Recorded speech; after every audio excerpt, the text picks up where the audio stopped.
മായാമോഹിനി അല്ലയോ വൃഷാലി, എൻ മനം കവർന്നൊരു ധാമമല്ലേ.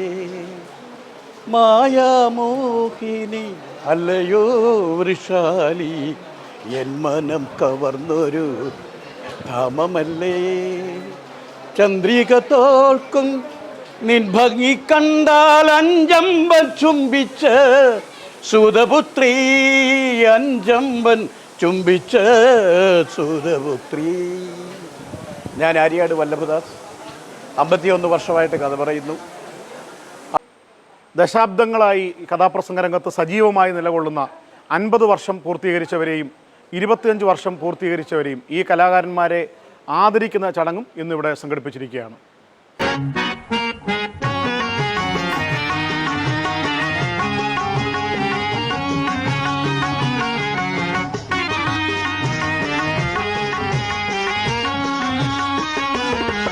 ആയിരത്തി 1973 ആലപ്പുഴയിലെ കിടങ്ങാമറമ്പ് ക്ഷേത്രത്തിൽ ആദ്യമായി കഥ പറയുന്നത്. ഗംഗ എന്ന കഥയാണ് പറഞ്ഞത്. ഈ 50 വർഷം കൊണ്ട് ഇന്ത്യയിലും വിദേശ രാജ്യങ്ങളുമായിട്ട് 10,000-ഓളം വേദികളിൽ കഥ പറഞ്ഞു. ആൾ ഇന്ത്യ റേഡിയോയിൽ 1978 മുതൽ ഈ സമയം വരെ 600-ഓളം കഥകൾ അവതരിപ്പിച്ചു. പുരാണ കഥകളാണ് ഏറ്റവും കൂടുതൽ അവതരിപ്പിക്കുന്നത്. ഈ 50 വർഷത്തെ തികഞ്ഞ ഈ സമയത്ത് നമ്മുടെ ഇന്ന് നടന്ന പരിപാടിയിൽ എനിക്ക് വളരെയധികം സന്തോഷമുണ്ട്. ഗാന്ധി ഭവൻ്റെ നേതൃത്വത്തിൽ നടന്ന ഈ പരിപാടിയിൽ വളരെയധികം സംതൃപ്തിയുണ്ട്. ഒരു നല്ല കാര്യമാണ് ഇവിടെ നടന്നത്. 25 വർഷവും 50 വർഷവും പൂർത്തിയായ ഖാദിയന്മാരെ വിളിച്ചു വരുത്തി അവർക്ക് മൊമൻ്റെയും അംഗീകാരവും സാമ്പത്തികവുമായി സഹായം ചെയ്ത ഈ ഗാന്ധി ഭവന് 1000 ആശംസകൾ നേരുന്നു. വളരെയധികം കൃതാർത്ഥതയോടുകൂടിയാണ് ഞങ്ങൾ പോകുന്നത്. ധാരാളം ഖാദിയന്മാരും പങ്കെടുത്ത ഒരു വലിയ പരിപാടിയായിരുന്നു. മന്ത്രി പങ്കെടുത്തുകൊണ്ട് ഖാദിയന്മാർക്കും കലാകാരന്മാർക്കും വളരെയധികം സഹായങ്ങൾ ചെയ്യാമെന്ന് വാഗ്ദാനം ചെയ്തിട്ടുണ്ട്. അതിനെല്ലാം കാരണം ഗാന്ധി ഭവൻ്റെ നേതൃത്വം നടത്തിയ ഈ പരിപാടിയാണ്. അതിന് ഞങ്ങൾക്ക് വളരെയധികം കൃതാർത്ഥതയുണ്ട്. നിങ്ങൾക്കെല്ലാവർക്കും വളരെയധികം നന്ദി പറഞ്ഞുകൊണ്ട് തൽക്കാലം ഇവിടെ ചോദിക്കുന്നു. നന്ദി, നമസ്കാരം. ഗുരുവായൂർ ക്ഷേത്രനടയിലേക്ക് എത്താൻ വൈകിയപ്പോൾ പൂന്താനം ഒക്കെ അവിടെ ക്യാമ്പ് ചെയ്യുന്നൊരു കാലഘട്ടത്തിൽ വില്ലുമംഗലം സ്വാമിയാർ കണ്ണനോട് ചോദിക്കുന്നൊരു ചോദ്യമുണ്ട്. എന്തേ നീ കണ്ണ ഇന്നിത്ര വൈകി, എന്തേ നിന്മേനി ഇത്ര കറുത്തുപോയി, എന്തേ നീ കണ്ണ ഇന്നിത്ര വൈകി, എന്തേ നിന്മേനി ഇത്ര കറുത്തുപോയി.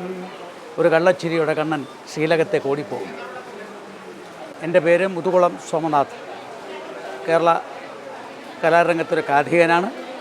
1972 തുടങ്ങി 51 വർഷം പൂർത്തിയാക്കി. 51 വർഷം പൂർത്തിയാക്കിയ ഞങ്ങൾക്ക് കിട്ടിയ ഏറ്റവും വലിയ ഒരു അസുലഭ നിമിഷമാണിന്ന്. കേരളത്തിലെ ഏറ്റവും വലിയ ചാരിറ്റി കേന്ദ്രമായ ഗാന്ധി ഭവൻ ഇൻ്റർനാഷണൽ ട്രസ്റ്റിൻ്റെ കാഥിക മഹാസംഗമത്തിൽ വെച്ച് 50 വർഷം തികഞ്ഞ സജി ചെറിയൻ സാറ് ഞങ്ങളെ ആദരിക്കുന്നു. കഥാപ്രസംഗ രംഗത്തിൽ ഞങ്ങൾക്ക് കിട്ടിയ ഏറ്റവും വലിയ സുവർണ നേട്ടം, സുവർണ കിരീടം, സുവർണ ഭാഗ്യം. ഈ ഭാഗ്യത്തിന് ഗാന്ധി ഭവൻ്റെ എല്ലാ പ്രവർത്തകരോടും ഹൃദയം നിറഞ്ഞ് നന്ദി പറയുന്നു. ഈ കല നീണാൾ വാഴട്ടെ എന്ന് ആശംസിക്കുന്നു. ഇവിടം ഒരു അധ്യാത്മ വിദ്യാലയമാണ്. ഈ വിദ്യാലയത്തിൽ വരാനും എനിക്ക് തന്ന ആ ആദരവ് ഞാൻ ആദരപൂർവ്വം സ്വീകരിച്ചുകൊണ്ട് എൻ്റെ പേര് ഓർമ്മപ്പെടുത്തുകയാണ്. എൻ്റെ പേര് തെക്കുംഭാഗം വിശ്വംഭരൻ. കാരണം ഈ പരിചയപ്പെടുത്തേണ്ടി വരുന്നതെന്ന് പറഞ്ഞു കഴിഞ്ഞാൽ ഇനിയിപ്പോൾ അതൊക്കെ പറ്റൂ. ഉണ്ണികൃഷ്ണൻ നോക്കുന്നു, അങ്ങനെയാണ്. അതുകൊണ്ട് ഞാനൊരു ഗുരുഭക്തനാണ്. ശ്രീനാരായണ ഗുരുദേവൻ്റെ കാൽപ്പാടുകളെ പിന്തുടരുന്ന ഒരു ഗുരുഭക്തനാണ്. അതുകൊണ്ടിപ്പോൾ ഈ കഥാപ്രസംഗമൊക്കെ നിർത്തി വെച്ചിട്ട് ഞാൻ ഗുരുവിൻ്റെ കാര്യങ്ങളാണ് പറയുന്നത്. എങ്കിലും ഞാൻ കഴിഞ്ഞു പോയ കഥകളെക്കുറിച്ച് ഇവിടെ വന്നപ്പോൾ എന്നെ കണ്ടു കഴിഞ്ഞപ്പോൾ തെക്കുംഭാഗം വിശ്വംഭരൻ എന്ന് പറഞ്ഞപ്പോൾ എൻ്റെ പേരിനോടൊപ്പം തന്നെ എൻ്റെ കൂട്ടുകാരനൊരാൾ പാടിയ വരി ഞാൻ ഓർത്തു പോവുകയാണ്.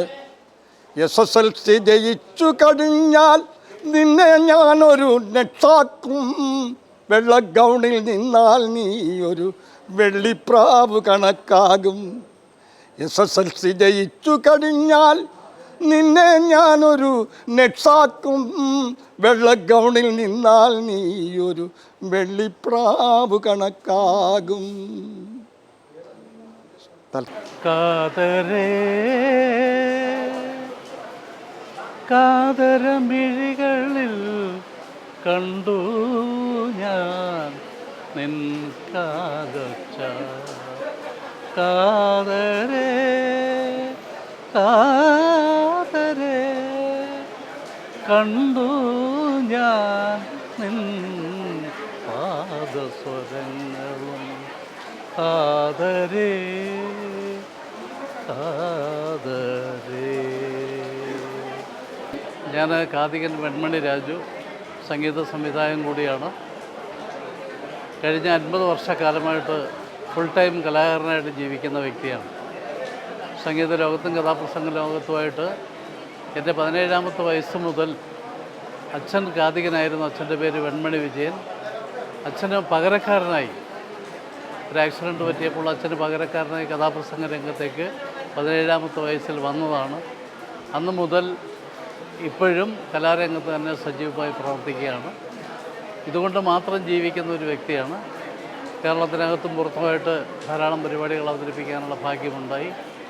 എന്തായാലും ഈ ഗാന്ധി ഭവനിൽ വന്ന് ഒരു നല്ല കഥാപ്രസംഗ പരിപാടികൾ കാതികന്മാരെ എല്ലാം കാണുകയും ഈ പരിപാടിയിൽ പങ്കെടുക്കാൻ കഴിഞ്ഞത് എൻ്റെ ഒരു വലിയ സന്തോഷം, എൻ്റെ ഒരു ഭാഗ്യമായി ഞാൻ കരുതുന്നു. പുളിമാത്ത് ശ്രീകുമാർ കേരള സംഗീതനാടക അക്കാദമിയുടെ 2018 പുരസ്കാര ജേതാവാണ്. 38 വർഷമായിട്ട് കഥാപ്രസംഗ രംഗത്ത് നിലകൊള്ളുന്ന ആളാണ്.